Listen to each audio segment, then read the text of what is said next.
கள்ளக்குறிச்சி மாவட்டம் உளுந்தூர்பேட்டை அருகே உள்ள கூவாகம் கூத்தாண்டவர் கோவிலில் சித்திரை திருவிழாவானது வெகு விமர்சையாக நடைபெற்று வருகிறது.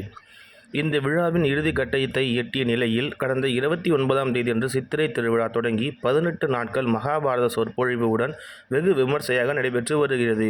இந்த நிலையில் நேற்று இரவு திருநங்கைகள் மணப்பெண் கோலத்தில் தங்களை அலங்கரித்துக் கொண்டு அரவானை கணவனாக ஏற்றுக்கொண்டு பூசாரி கையால் தாலி கட்டி கொண்டனர். அதன் பிறகு இரவு முழுவதும் ஆடிப்பாடி மகிழ்ந்தனர்.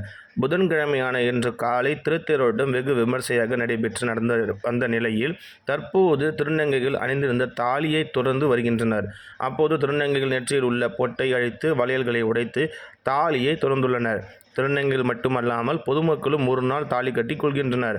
இந்த கோவிலில் எந்த நம்பிக்கையை வைத்து வேண்டிக் கொண்டு தாலி கட்டி கொள்கிறோமோ அது நிறைவேறுவதாகவும் அவர்கள் தெரிவித்து வருகின்றனர். மேலும் இங்கு உள்ள கிணற்றுகளில் அவர்கள் குளித்துவிட்டு வெள்ளை புடவை அணிந்து விதவை கோலத்தில் தங்கள் ஊருக்கு புறப்பட்டு சென்று வரும் பணிகளில் தற்போது ஈடுபட்டு வருகின்றனர். மேலும் நாளை மறுநாள் தர்மர் பட்டாபிஷேகத்துடன் சித்திரை திருவிழாவானது நடைபெறுவதாகவும் தெரிவித்திருக்கின்றனர்.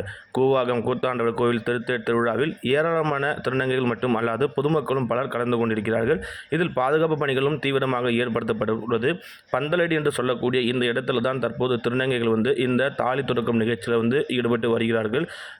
அரவானை கணவனாக ஏற்றுக்கொண்டு 2வது நாளாக இன்று அரவான் பலியிடுதல் நிகழ்ச்சியும் இந்த பந்தலடியில் அரவான் பலியிட்ட பிறகு இவர்கள் அந்த தாலி துறந்து அவர்கள் வெள்ளை புடவை கட்டி அணிந்து கொண்டு அவர்கள் மீண்டும் அவர்கள் வீடு திரும்பக்கூடிய இந்த நிகழ்வானது இன்றுடன் முடிவடைகிறது.